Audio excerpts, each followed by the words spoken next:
Black beggar rescues starving stray dog. Weeks later, two black Mercedes pull up at his tent. The towering skyscrapers of downtown loomed high, casting long shadows over the neglected streets below, a stark reminder of the city's divided nature. In one of these forgotten corners, Samuel Johnson, a 52-year-old homeless man, was about to experience a twist of fate that would not only turn his world upside down but also change his life forever. When an unexpected four-legged companion entered Samuel's life, it seemed like a glimmer of light piercing through his dark world. As their bond grew, Samuel began to rediscover a sense of purpose he'd thought was gone forever. But how could this chance encounter lead to a confrontation that would shake Samuel to his core? And what surprising chain of events could turn a story of hardship into something neither he nor anyone else could have imagined? Let's find out. Before diving into Samuel's extraordinary journey, leave a comment below and let us know where you're watching from today. And if this story moves you, don't forget to hit that subscribe button. As the first light of dawn crept over the city, Samuel stirred in his tent. His weathered hands reached for a tattered blanket, pulling it closer to ward off the lingering morning chill. The city was awakening around him. Car horns blared, the distant rumble of the subway hummed, and early commuters chatted as they hurried to work. Emerging from his tent, Samuel's dark skin bore the lines of hardship and sorrow, each wrinkle a testament to the life he'd endured. His once proud shoulders now slumped under the weight of his circumstances. Running a hand over his salt and pepper beard, he grimaced at the tangles. It had been weeks since he'd had access to a proper shower, let alone a mirror. As Samuel packed his few belongings, trying to stay ahead of the local beat cop's morning rounds, his thoughts wandered to a time when life had held promise.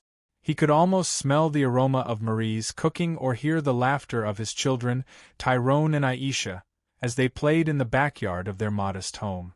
But that life felt like a distant dream now, shattered by a single night of tragedy. Closing his eyes, Samuel let the memories wash over him like a tidal wave of grief. It had been a crisp autumn evening, much like this one. After a long shift at the construction site where he worked as a skilled carpenter, he had been looking forward to a quiet night with his family. Maybe a movie or helping the kids with their homework. But fate had other plans. The call came just as he was pulling into the driveway. Marie's voice was frantic. There had been an accident. Tyrone and Aisha were being rushed to the hospital. Samuel's world tilted as he sped toward the emergency room, his heart pounding in his chest. The next few hours passed in a blur. Stark white corridors, the antiseptic smell of the hospital, and the grim faces of the doctors.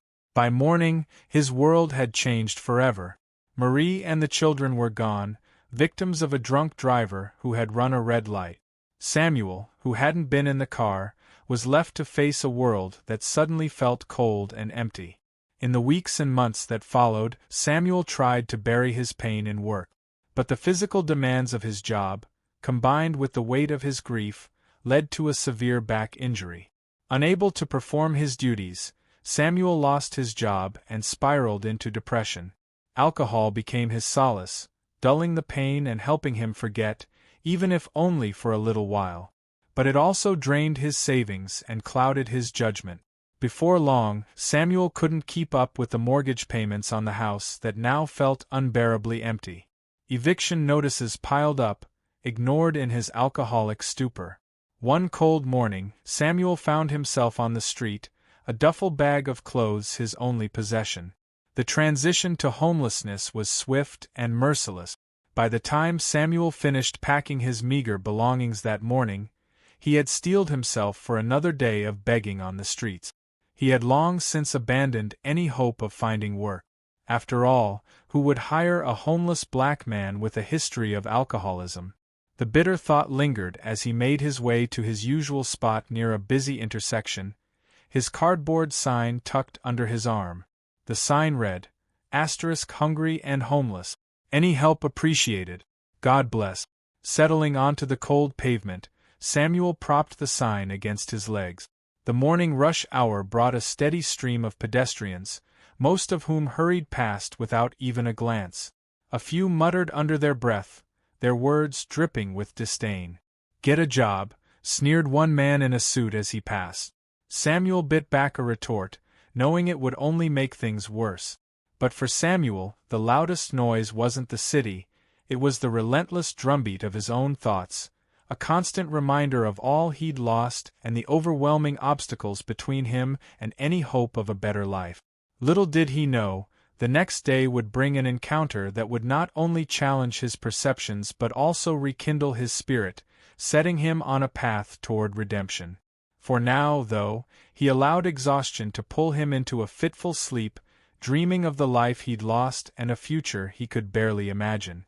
The following evening, Samuel was back in his routine, scavenging for food behind a bustling restaurant in the heart of the city. The air was thick with the aroma of grilled meats and spices, a cruel reminder of the meals he once shared with his family. His stomach growled audibly as he rifled through the dumpster, hoping to find something edible among the scraps. His fingers closed around a half-eaten burger, still wrapped in its paper. It wasn't much, but it was more than he'd had all day. As he prepared to take a bite, a faint rustling sound from a nearby alley caught his attention. Samuel froze, his senses on high alert. Over the years, he'd learned to be cautious. Unexpected noises could mean danger, whether from another homeless person or a stray animal. Curiosity, however, got the better of him, and he cautiously approached the source of the sound. Peering into the dimly lit alley, his eyes took a moment to adjust to the darkness. At first, all he saw were scattered trash and empty cardboard boxes. Then, a slight movement in the far corner caught his eye. Partially hidden behind a rusty garbage can was a dog, a pitiful sight. Its ribs were visible through matted, dirty fur, and its eyes were filled with fear and desperation, feelings Samuel knew all too well. Samuel hesitated, unsure of how to proceed. The dog could be dangerous. Hungry animals often were. But it made no aggressive moves. Instead, it seemed to shrink back further, as though trying to disappear into the shadows. "Hey there," Samuel called softly, his voice gravelly from disuse. The dog's ears perked up, but it didn't move. Slowly, Samuel stepped forward. The dog watched warily but stayed put. As he drew closer, Samuel saw how dire the dog's condition truly was. Its dull, muddy coat was caked with dirt and dried blood, and one of its legs was bent at an unnatural angle, a sign of an old, untreated injury. Samuel's heart, hardened by years of struggle, softened at the sight. Here was a creature even worse off than himself. Without thinking, he broke off a piece of the burger and extended it toward the dog. "It's okay," he murmured gently, his voice uncharacteristically soft. "I'm not gonna hurt you. You hungry boy?" The dog's nose twitched as it caught the scent of food. Slowly, cautiously, it crept closer. After what felt like an eternity, it snatched the food and retreated a few steps, devouring it in seconds. Samuel broke off another piece, holding it out. This time, the dog approached more quickly, taking the morsel gently from his hand. Emboldened, Samuel reached out and placed his hand on the dog's head. The dog flinched but then leaned into the touch, as if as desperate for affection as it was for food. "You're all alone too, huh?" Samuel said, scratching behind the dog's ears. "I guess that makes two of us." For the rest of the evening, Samuel shared his meager meal with the dog. He found himself talking more than he had in years, telling the dog about Marie, the kids, and the life he'd once had. The dog listened, its tail occasionally wagging as if it understood every word. When it was time to return to his tent, Samuel faced a dilemma. He couldn't leave the dog behind in its condition, but taking responsibility for another life when he could barely care for himself seemed foolish. In the end, the decision wasn't his to make. As Samuel started to leave, the dog limped after him, stopping a few feet away and looking up with pleading eyes. Samuel sighed, feeling a mix of resignation and purpose, a spark he hadn't felt in years. "All right," he said. "Come on, then. But I can't promise you much." The dog wagged its tail, falling into step beside Samuel as they made their way through the city streets. "You need a name, huh?" Samuel said, glancing at the dog in the dim light. Its shadowy form blended into the night. "How about Shadow? That work for you?" The newly named Shadow whined softly, and Samuel smiled for the first time in years. When they reached Samuel's tent, Shadow limped inside without hesitation, curling up in the corner as if he'd always belonged there. As Samuel settled onto his sleeping bag, Shadow pressed against him, offering a warmth he hadn't felt in years. "Good night, Shadow," Samuel murmured, resting a hand on the dog's bony back. For the first time in a long while, he didn't feel completely alone. Little did Samuel know, Shadow's arrival would not only change his life, but also set in motion a series of events that would challenge his perceptions, restore his faith, and offer him a chance at redemption. He had found joy in something so simple. Their bond grew stronger with each passing day. Samuel shared his meager resources without hesitation, often giving Shadow the larger portion of whatever food they managed to find. He told himself it was because the dog needed to regain its strength, but deep down, he knew it was more than that. Caring for Shadow gave him a sense of responsibility, a feeling that he mattered to someone again. During quiet moments, Samuel would talk to Shadow, sharing memories of his past life. He spoke of Marie's laugh, Tyrone's passion for basketball, and Aisha's dreams of becoming a doctor. Shadow listened attentively, his head tilting to one side and occasionally offering a soft whine or a gentle lick of Samuel's hand. When the memories became too painful, Samuel would say, "You know, Shadow." One evening, as they sat outside his tent watching the sun set over the city skyline, Samuel sighed absent-mindedly, scratching behind Shadow's ears. "I used to be somebody, a good job, a family, a future," he continued. "Never thought I'd end up here, talking to a dog in an alley." Shadow nuzzled closer, sensing Samuel's melancholy. The warmth of the dog's body against his side was a comfort Samuel hadn't realized he'd been missing. As days turned into weeks, Samuel noticed subtle changes in both Shadow and himself. The dog's coat, though still matted and dirty, began to regain some luster. His ribs were less prominent and his limp, while still present, had improved. Shadow's eyes, once dull with pain and hunger, now shone with affection whenever they met Samuel's gaze. But it wasn't just Shadow who was changing. Samuel found himself standing a little straighter, his shoulders no longer quite so burdened by the weight of his past. He began to take more care with his appearance, using public restrooms to wash up when he could and combing his beard with his fingers to keep it somewhat tidy. However, life on the streets remained harsh. Samuel was acutely aware of the challenges they faced. The issue of racism, always an undercurrent in his daily life, seemed to become more pronounced now that he had Shadow by his side. One afternoon, as Samuel and Shadow made their way down a busy street, a well-dressed woman approached. Her eyes lit up at the sight of Shadow, and for a moment, Samuel dared to hope for a friendly interaction. "Oh, what a sweet dog," the woman exclaimed, bending down to pet Shadow. But as her gaze traveled up to Samuel, her expression changed. She straightened abruptly, clutching her purse closer to her body. "I hope you're taking good care of it," she said, her tone now cold and accusatory. Samuel felt a familiar wave of anger and frustration wash over him. "I'm doing my best, ma'am," he replied, struggling to keep his voice even. The woman's lips thinned into a disapproving line. "Well, maybe you should consider finding it a proper home, someone who can actually provide for it." With that, she hurried away, leaving Samuel standing there with his fists clenched at his sides. Shadow whined softly, pressing against Samuel's leg, grounding him and helping to dissipate some of his anger. "It's okay, boy," he murmured, more to himself than to Shadow. "We've got each other. That's what matters."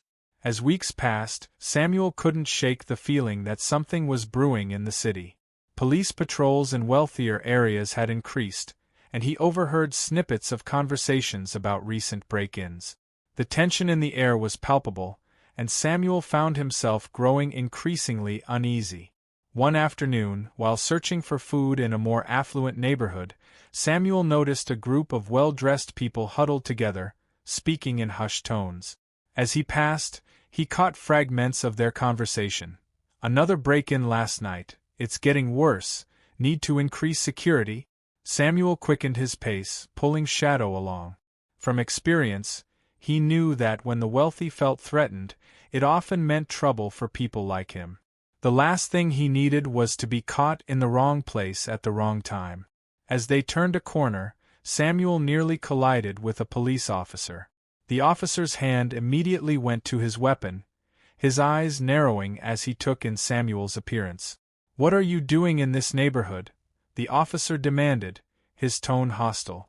Samuel's heart raced, but he forced himself to remain calm. "Just passing through, sir," he said, his voice steady despite his fear. The officer's gaze shifted to Shadow, who was pressed against Samuel's leg, sensing his tension. For a moment, the officer's expression softened slightly. "Make sure you keep moving," he finally said, his tone slightly less aggressive. "This isn't a good area for you to be hanging around in." Samuel nodded, relief washing over him. "Yes, sir. Thank you, sir." He tugged gently on Shadow's makeshift leash, and they continued on their way. Samuel's heart was still pounding as they settled into their tent that night. He held Shadow close, finding comfort in the dog's steady presence. "We've got to be more careful, boy," he whispered. "Things are changing out there, and not for the better." Little did Samuel know just how prophetic those words would prove to be. The city was indeed changing, and events were already in motion that would soon collide with his world in ways he could never have anticipated. The day that would change everything started like any other. Samuel woke early, the first light of dawn barely visible through the worn fabric of his tent. Shadow stirred beside him, his tail thumping softly against the ground in greeting. Despite the weight of his recent worries, Samuel couldn't help but smile at the dog's unwavering affection. "Morning, boy," he murmured, running a hand through Shadow's fur, ready to face another day. They emerged from the tent into the crisp morning air. The city was just beginning to wake up, the usual cacophony of traffic and bustling pedestrians still muted. Samuel took a moment to stretch his joints, protesting after another night on the hard ground. Shadow mimicked him, extending his front legs in a long, luxurious stretch that made Samuel chuckle despite himself. As they made their usual rounds, checking dumpsters behind restaurants and cafes, Samuel's mind wandered to the increasing tension he'd been noticing in the city. He was so lost in thought that he almost didn't notice the sudden change in the atmosphere around them. It was Shadow who alerted him first. The dog's ears perked up at a sound Samuel couldn't yet hear. Then he saw it. People on the street stopped, turning to look at something approaching. A sleek black Mercedes sedan seemed out of place in this rundown part of the city. Its polished surfaces reflected the morning sunlight as they moved slowly down the street, drawing everyone's attention. Samuel felt a familiar knot of anxiety form in his stomach. Expensive cars in this neighborhood usually meant trouble.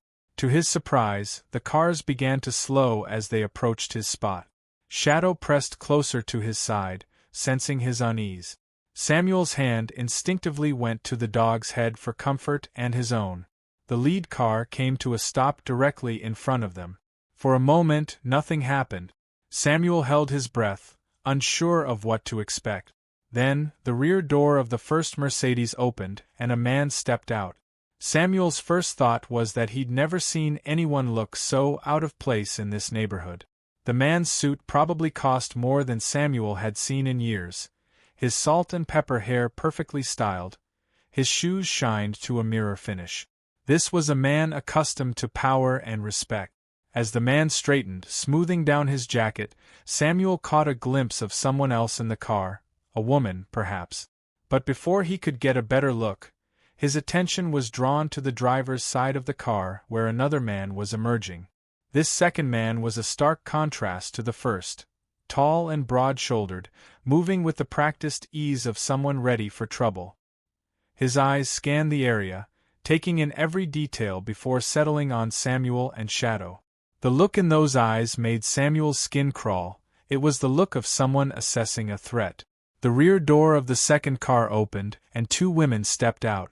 The older of the two was clearly the first man's wife, elegantly dressed, her jewelry catching the morning light. But it was her expression that caught Samuel's attention, a mix of distress and determination. The younger woman, barely out of her teens, seemed overwhelmed by her surroundings, her eyes darting nervously from side to side, never settling on one spot for long. When she saw Samuel and Shadow, however, her gaze locked onto them with an intensity that made Samuel deeply uncomfortable. A second man, as imposing as the first, exited the driver's side of the second car, taking up a protective stance near the women. The message was clear. These people were important and prepared for any eventuality. Samuel's mind raced. What could these people possibly want in this neighborhood? And why had they stopped here of all places? He felt exposed and vulnerable, acutely aware of his shabby appearance and Shadow's presence at his side. The well-dressed man, clearly the leader of the group, stepped forward. His eyes scanned Samuel before settling on him. There was something in his gaze that made Samuel's heart race, a mix of anger and determination that boded ill. "You there," the man called out, his voice carrying the unmistakable tone of someone used to being obeyed. "Come here, dog." Samuel hesitated, every instinct screaming at him to grab Shadow and run. But where would he go? And what if these people decided to chase him?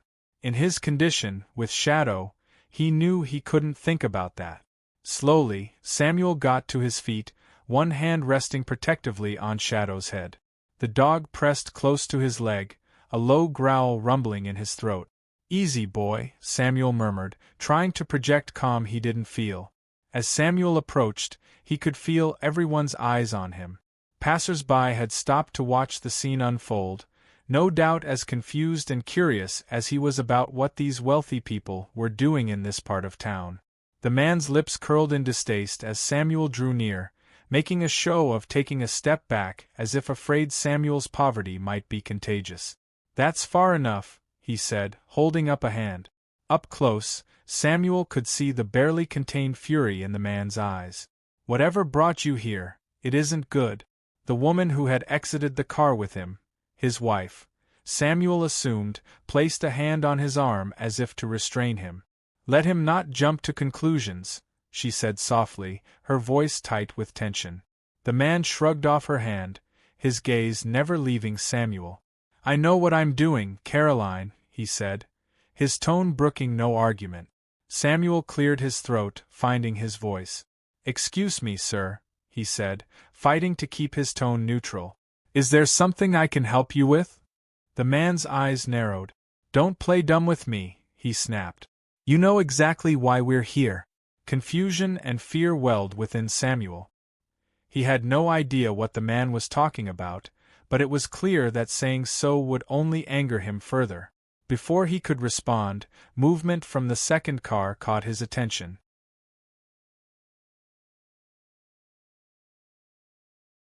The younger woman had taken a step forward, her eyes fixed on Shadow. There was a look of recognition on her face, mixed with something else. Hope, maybe. "Rex," she said softly, her voice trembling. "Is that really you?" To Samuel's shock, Rex responded to the name. He took a step toward Emily, his tail now wagging furiously.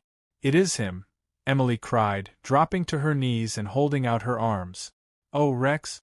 Rex looked up at Samuel as if seeking permission. In that moment, Samuel felt his world tilt on its axis. The dog he'd come to love, the companion who'd given him a reason to keep going, wasn't his at all. I don't understand," Samuel said, his voice barely above a whisper. "I found him. He was alone, starving. I've been taking care of him." Robert's laugh was harsh and humorous. "Taking care of him? Look at your state. You can barely take care of yourself." The words stung, but Samuel fought back the anger rising in his chest. "Sir, I don't know what you think I've done, but," Emily called over her shoulder, not taking her eyes off Samuel. "Come here, tell me if this is Rex."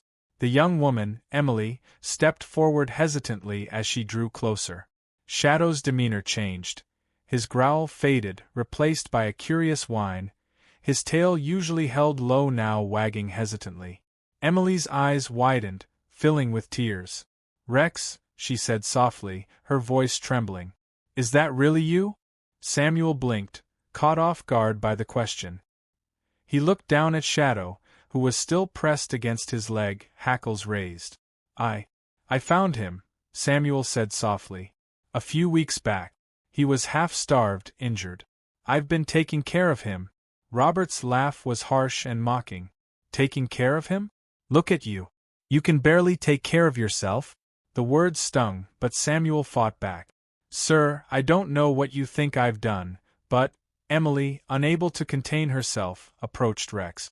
"Rex, is that you?" she whispered, tears streaming down her face. The realization hit Samuel hard. Rex wasn't his dog. He had bonded with Shadow out of compassion, but now his own companion was being taken away. "I know exactly what kind of person you are. Thieves, all of you. Taking what doesn't belong to you without a thought for the people you hurt," Robert snarled. Samuel's confusion gave way to indignation. "Wait just a minute," he began, but Robert cut him off. "No, you wait," Robert snapped. "Where did you get it?" Samuel blinked, caught off guard by the question. He looked down at Shadow, who was still pressed against his leg, hackles raised. I found him," Samuel said softly. "A few weeks back. He was half-starved, injured. I've been taking care of him." Robert's laugh was harsh and mocking. "Taking care of him? Look at you. You can barely take care of yourself?" The words stung, but Samuel fought back the anger rising in his chest. "Sir, I don't know what you think I've done, but—" Emily called out again, her voice breaking Samuel's train of thought. "Rex?" Robert wasn't having it. "No, you wait," he snarled. "That dog, where did you get it?" Samuel looked down at Shadow, his heart sinking. "I found him," he repeated softly. "He was alone, starving." Robert's laugh was harsh. "You expect us to believe that our purebred dog just happened to end up in an alley and you just happened to find him? Do you have any idea how much that dog is worth?" The implications of Robert's words hit Samuel like a physical blow. "You think I stole him?" he asked in disbelief. "Sir, I swear to you I would never." Robert cut him off. "I've heard enough of your lies. We were robbed last night. The thief took jewelry, cash, and then you had the audacity to pretend you'd found him when we tracked you down." Samuel's mind reeled. "What? No, I would never." Emily stepped forward hesitantly as she drew closer. Shadow's demeanor changed. His growl faded, replaced by a curious whine, his tail now wagging hesitantly. Emily's eyes widened, filling with tears. "Rex," she said softly, her voice trembling. "Is that really you?" To Samuel's shock, Rex responded to the name. He took a step toward Emily, his tail now wagging furiously. "It is him," Emily cried, dropping to her knees and holding out her arms. "Oh, Rex!" Rex looked up at Samuel as if seeking permission. In that moment, Samuel felt his world tilt on its axis. The dog he'd come to love, the companion who'd given him a reason to keep going, wasn't his at all. I don't understand," Samuel said, his voice barely above a whisper. "I found him. He was alone, starving. I've been taking care of him." Robert's voice cut through Samuel's confusion like a knife. "You expect us to believe that our purebred dog just happened to end up in an alley and you just happened to find him? Do you have any idea how much that dog is worth?"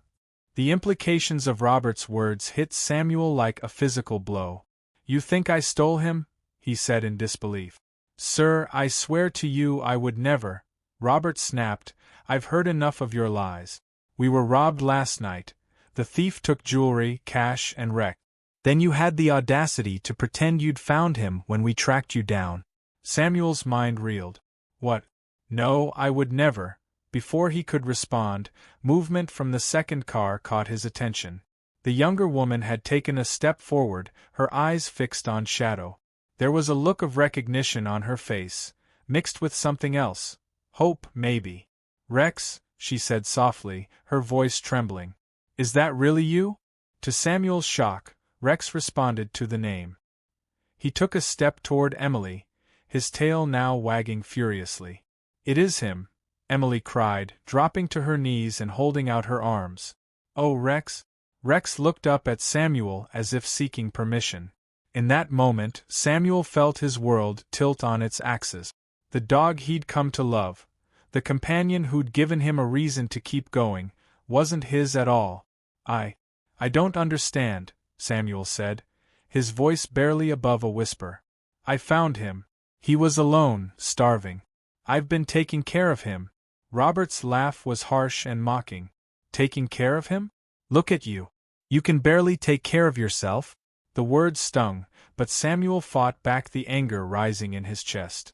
Sir, I don't know what you think I've done, but, Emily, unable to contain herself, approached Rex. Rex, is that you? She whispered, tears streaming down her face. The realization hit Samuel hard. Rex wasn't his dog. He had bonded with Shadow out of compassion, but now his own companion was being taken away. I know exactly what kind of person you are. Thieves, all of you. Taking what doesn't belong to you without a thought for the people you hurt, Robert snarled. Samuel's confusion gave way to indignation. Wait just a minute, he began, but Robert cut him off. No, you wait, Robert snapped. That dog, where did you get it? Samuel looked down at Shadow, his heart sinking. I found him, he repeated softly. He was alone, starving. Robert's laugh was harsh. You expect us to believe that our purebred dog just happened to end up in an alley and you just happened to find him? Do you have any idea how much that dog is worth? The implications of Robert's words hit Samuel like a physical blow. You think I stole him? He asked in disbelief. Sir, I swear to you I would never. Robert cut him off. I've heard enough of your lies. We were robbed last night.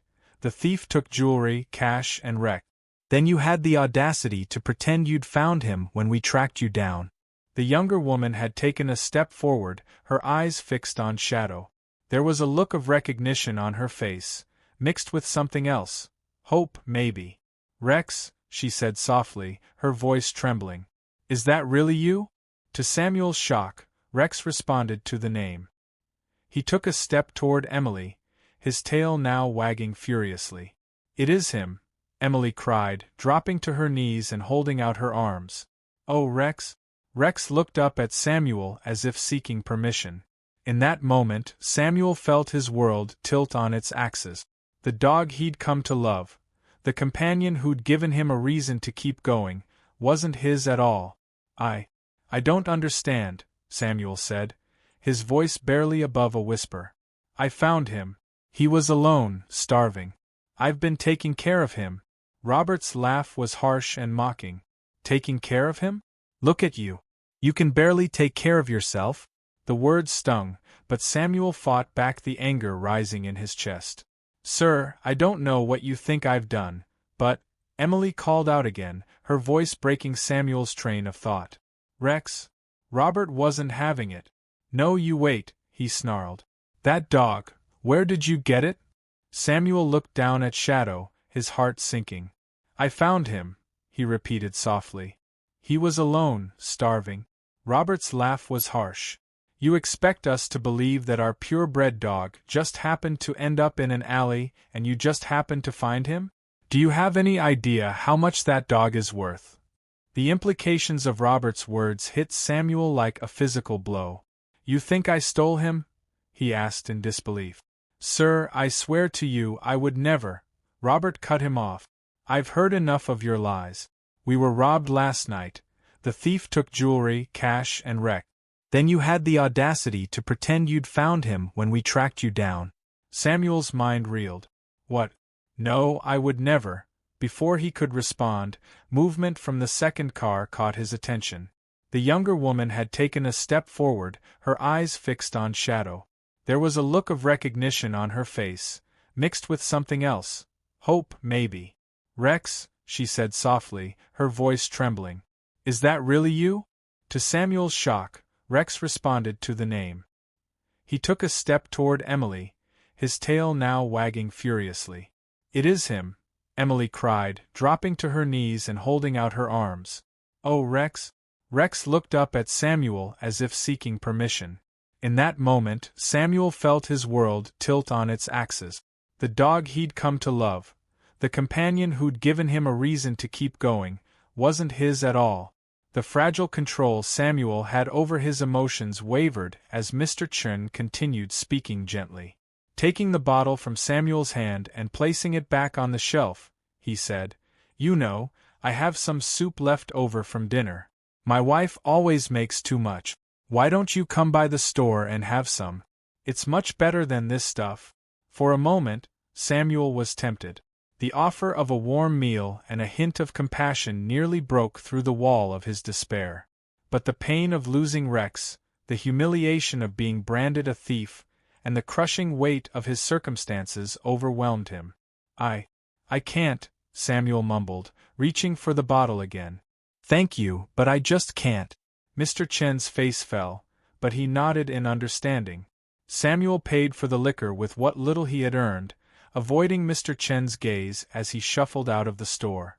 As he left, he heard Mr. Chen call out, "Take care of yourself, Samuel. Please." But Samuel was already retreating into the numbing embrace of his addiction. Making his way to a secluded alley, his usual spot since losing his tent, Samuel pulled the cheap bottle of liquor from his bag with trembling hands. As the alcohol burned down his throat, he found himself speaking to the empty space beside him, where Rex should have been. "I'm sorry, boy," he slurred, tears streaming down his face. "I'm so sorry I couldn't protect you, that I let you down." In the weeks that followed, Samuel's condition deteriorated rapidly. He drank more, begged less, and slowly lost the will to go on. The accusation of theft hung over him like a dark cloud, making it even harder to find odd jobs or assistance. People who might have once spared him some change or a kind word now crossed the street to avoid him. The appearance he had once taken pride in during his time with Rex fell into disarray. His beard grew wild, his clothes became dirtier and more tattered, and the small spark of hope that had flickered in his eyes was extinguished. It was replaced by a hollow, hopeless gaze. Samuel's days blurred together in a haze of alcohol and despair. He drifted from one makeshift shelter to another, never staying in one place for long, always teetering on the edge of consciousness. The city, which once held a glimmer of potential even in its harshest moments, now felt like an uncaring wasteland. It was in this state, drunk, disheveled, and on the verge of giving up completely, that fate intervened. Slumped in a doorway with a nearly empty bottle clutched in his hand, Samuel was startled by a familiar voice. "Caroline! Emily! Over here, I found him!" Samuel looked up, his vision blurry, and saw Robert standing there. But this time, Robert's face wasn't angry, it was filled with shock and remorse. "Oh my God!" Robert said softly. "What have we done?" As Samuel struggled to focus, he realized Robert wasn't alone. His wife and daughter stood beside him, and between them, straining at his leash, was Rex. "Rex," Samuel whispered, sure he must be hallucinating. The dog barked once, his tail wagging furiously, and broke free. Before anyone could stop him, Rex had reached Samuel, licking his face and whining with joy. "I'm so sorry," Robert said, his voice choked with emotion. "We were wrong, so terribly wrong. The real thief was caught last week. He confessed to everything, including leaving the door open that let Rex escape. We've been searching for you ever since to apologize and make things right." Samuel barely heard him. His entire focus was on the warm, solid presence of Rex in his arms, the familiar scent, and the unconditional love in the dog's brown eyes. For the first time in weeks, a small spark of hope flickered in Samuel's heart. The family explained and apologized, but Samuel only half listened. All that mattered was Rex. Holding him tightly, Samuel finally felt like he had a reason to fight his way back.